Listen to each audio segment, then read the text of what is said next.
Magandang araw po sa kanilang lahat. So para po sa kaalaman nila, every 6 hours po ay nagpapalabas tayo ng update, yung tinatawag nating Tropical Cyclone Bulletin. Hinggil nga sa tropical storm na si Christine or Trami ang international name. At ito po ang nilalaman nating latest weather bulletin. So makikita natin sa satellite image animation ng sentro ng bagyong si Christine ay offshore pa. Nasa karagatan pa po. Pero pansinin natin yung malawak na kaulapan na lalong-lalo na dito nga sa west semicircle na tinatawag natin itong bagyo, talagang tumatama na sa ilang bahagi ng ating bansa, particular na sa mga lalawigan, sa eastern section ng Luzon, ng Visayas at ilang bahagi ng northeastern part ng Mindanao. Kaninang alas 4, ang sentro ng bagyong si Christine ay tinatayang nasa layong 390 kilometers ang layo silangan ng Daet, Camarines Norte. Tropical storm category, lakas ng hangin, umabot hanggang 75 kilometers per hour malapit sa gitna nito at yung pagbugso ng hangin, abot naman hanggang 90 kilometers per hour.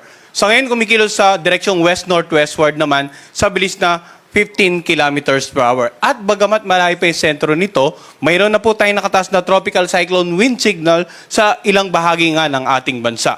Sa ngayon, wind signal number 2 nakataas po dito sa mga areas na naka-highlight ng yellow sa lalawigan ng Catanduanes, sa eastern portion ng Camarines Norte at Camarines Sur, sa eastern portion ng Albay ng Sorsogon, sa northeastern portion ng Northern Samar at dito sa northern portion ng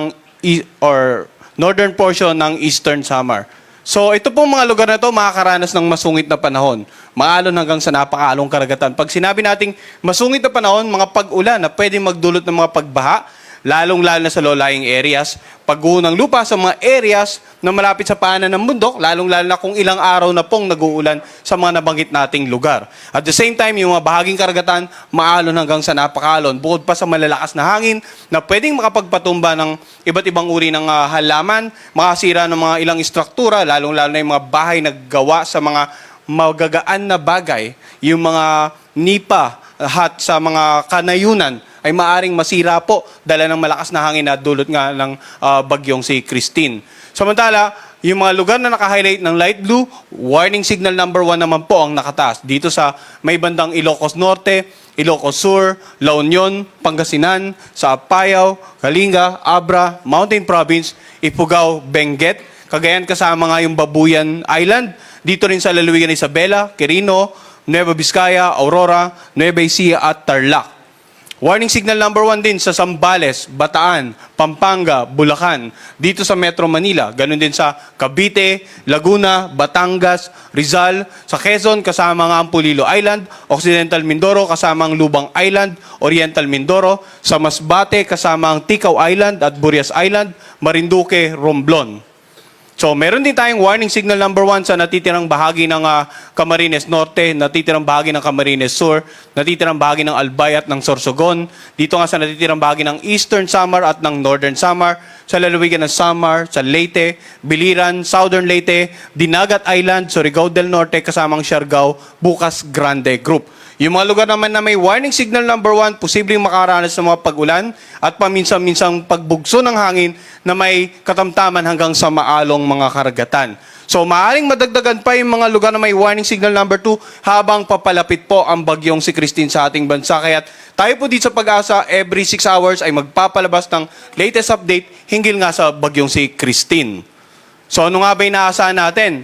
Yung mga paulan na dala ni Christine, inaasahan natin na pwedeng maranasan intense to torrential rains or more than 200 millimeters of rains ngayong araw sa lalawigan ng Catanduanes, sa Camarines Norte, Camarines Sur, Albay, Sorsogon at Northern Samar. Samantala, heavy to intense rains naman, Masbate, Samar, Eastern Samar, Isabela at Quezon. Habang moderate to heavy rains naman ngayong araw, natitirang bahagi ng Cagayan Valley, ganoon din sa Cordillera Administrative Region, sa Aurora, sa Nueva Ecija, sa Romblon, sa Marinduque at sa natitirang bahagi ng Visayas.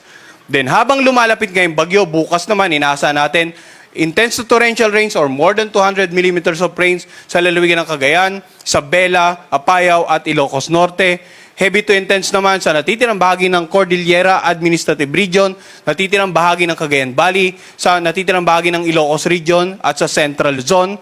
Samantala, moderate to heavy naman, Calabar Zone, Metro Manila, Oriental Mindoro, Camarines Norte at Camarines Sur bukas.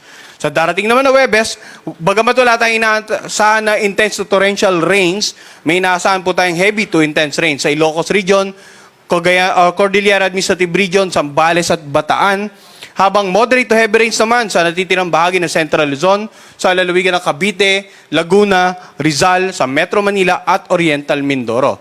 So, mapapansin natin, initially, yung mga lugar na makakaranas ng matinding pag-ulan, yung mga lalawigan sa silangang bahagi ng Luzon at ng Visayas. Pero gaya ng binanggit ko, habang lumalapit or lalapit ang bagyo sa kalupaan ng ating bansa, mag-escalate sa mga looban, yung mga lugar na pwedeng makaranas ng mga matitinding pag-ulan.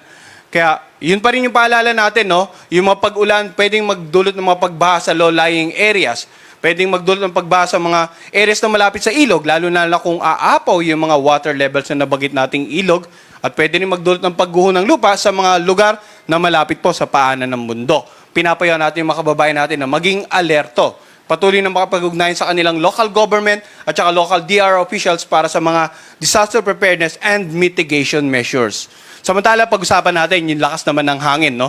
Ngayong araw, may posibleng makaranas na malalakas na hangin, pabugso-bugso, dito sa may bandang Batanes, Babuyan Island, Ilocos Region, Palawan, Romblon, Aklan, Antique, Negros Island Region, ganun din sa Central Visayas, Southern Leyte, Zamboanga del Norte, Northern Mindanao, dito sa Dinagat Island, Surigao del Norte, Agusan del Norte, Sarangani, Davao del Sur at Davao Oriental.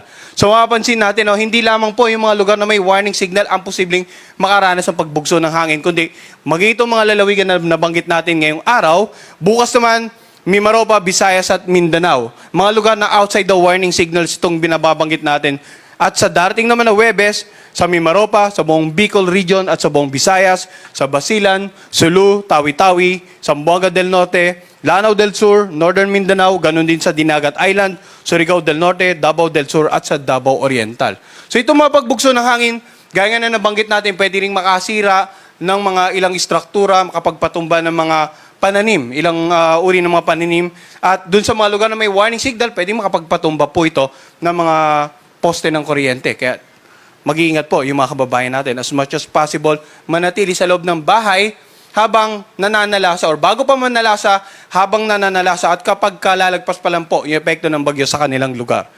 In terms of movement, pag-usapan naman natin. Ano yung inaasang pagkilos sa susunod na 2 hanggang 5 araw, So, 24-hour forecast or yung magiging posisyon muna ng bagyong si Christine bukas ng hapon. Ito po yung posisyon natin ngayon alas 2 ng hapon.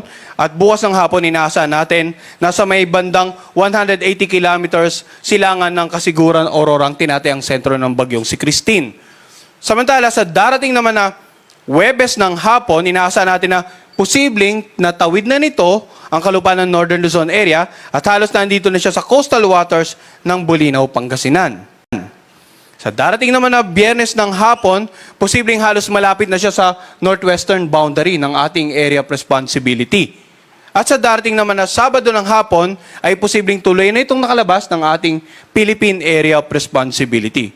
Ngayon, tingnan natin yung area of probability na tinatawag natin.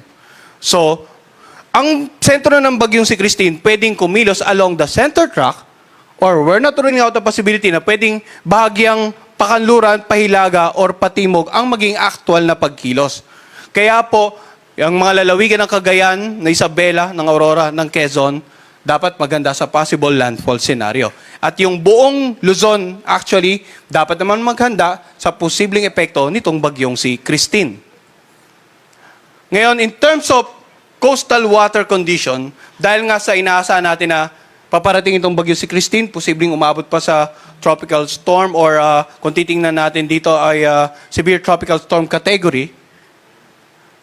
Ang mga coastal waters nitong Bicol Region, ilang bahagi ng Quezon, ng Aurora, ng Isabela at ng Cagayan, kasama na ilang bahagi po ng Babuyan Group of Island ay posibleng makaranas ng mga pagtaas ng pag-alon, minimal to moderate risk of storm surge in the next 48 hours. Itong mga na-highlight nating lugar. Now, pwede pang maging mataas ito hanggang sa tuloy na makatawid itong bagyo sa ating bansa. Mag-update din po tayo ng ating storm surge warning kasabay ng pag-update natin ng ating mga tropical cyclone bulletin. Now, in terms of sea condition pa rin, sa ngayon wala pang inaasang matitinding pag-alon sa kanlurang bahagi ng Luzon. Makikita natin, almost nasa silangang bahagi ng at northern at saka eastern seaboard ng Luzon at ng Visayas yung ating gale warning. Kapag may gale warning po tayo, inaasahan natin na posibleng umabot ng more than 63 kilometers per hour yung lakas ng hangin at ang sea condition natin magiging maalon hanggang sa napakaalon. From 2.8 to 4.5 meters ang magiging taas ng pag-aalon dito sa mga seaboards na naka-highlight ng red. Hanggat maaari, huwag na pumalaw dito ang anumang uri ng mga sasakyang pandagat. At patuloy nga po tayong magbibigay ng update regarding the Tropical Storm Christine, yung weather advisory natin regarding the rainfall, expected rainfall conditions sa ilang bahagi ng ating bansa, at maging yung storm surge warning natin. Ang susunod pong update ay mamaya ng mga alas 11 ng gabi.